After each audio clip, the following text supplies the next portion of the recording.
కూడా వెళ్ళింది. బావ నిజం చెప్పబోతున్నాడమ్మా. Excuse me. అమ్మయ్య,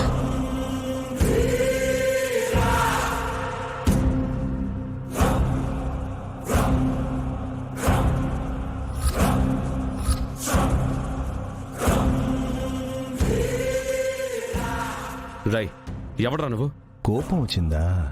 మర్యాదగా ఫోన్ చేసినప్పుడు మాట్లాడకపోతే నాకు అంతే కోపం వస్తుంది.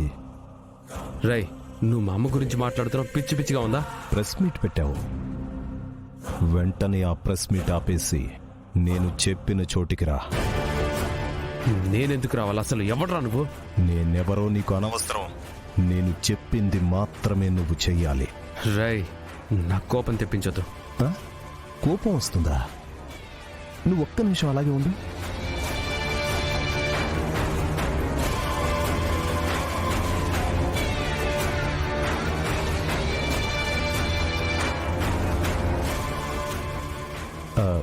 నీకు మెసేజ్ వచ్చింది, ఆ మెసేజ్ ఒకసారి చూడు.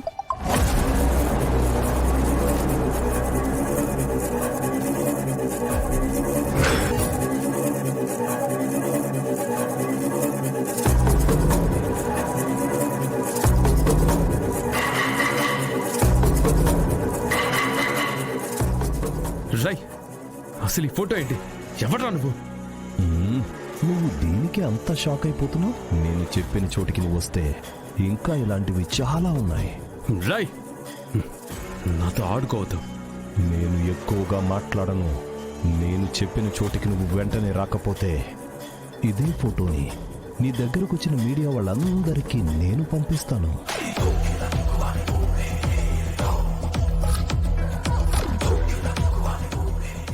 రై, నువ్వు చాలా తప్పు చేస్తున్నావు. విహారీ, నేను చెప్పిన చోటికి నువ్వు రా. ఎవరు తప్పు చేశారో నీకే తెలుస్తుంది. రే, హలో రే.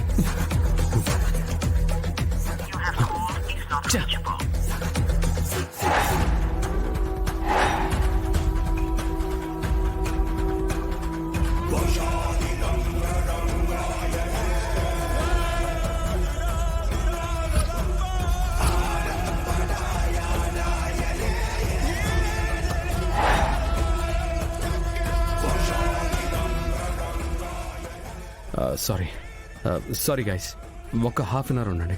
ఓ చిన్న పని ఉంది, ఇప్పుడే వస్తాను. విహరి, ఎక్కడికి?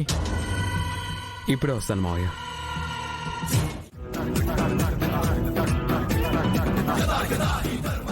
ఈరోజు మీ అందరికీ ఒక విషయం చెప్పాలని పిలిపించాను.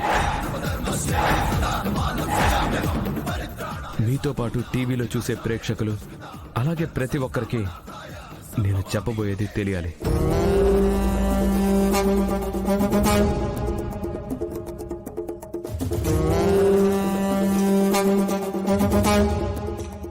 లక్ష్మి, ఇట్రా.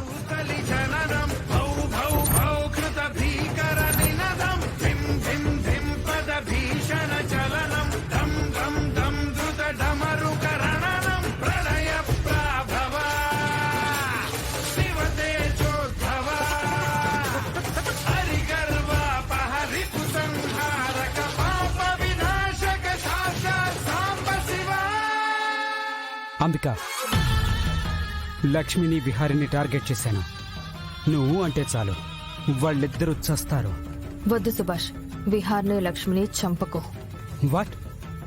ఏం మాట్లాడుతున్నావు అంబిక? నేను చెప్పింది చెయ్యి. వెంటనే ఇక్కడి నుంచి వెళ్ళు.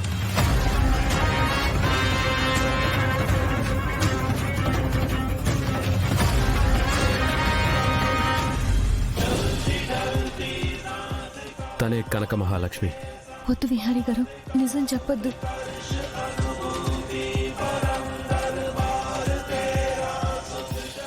నా చెల్లెమ్మ కష్టాలు ఈ రోజుతో తీరిపోతున్నాయి.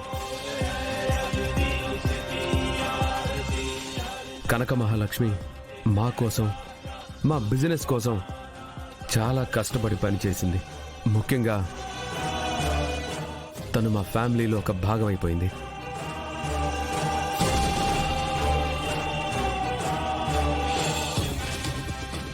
అలా కనక మహాలక్ష్మి నేను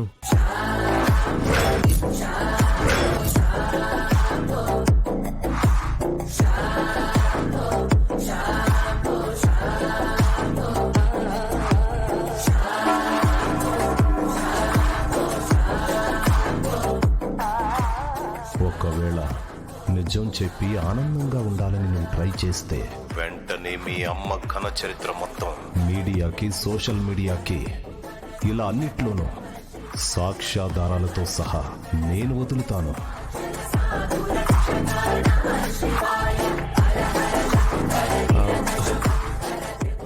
నేను మా బిజినెస్లన్నిటికీ కనక మహాలక్ష్మిని సీఈఓగా చేయాలని నిర్ణయం తీసుకున్నాను.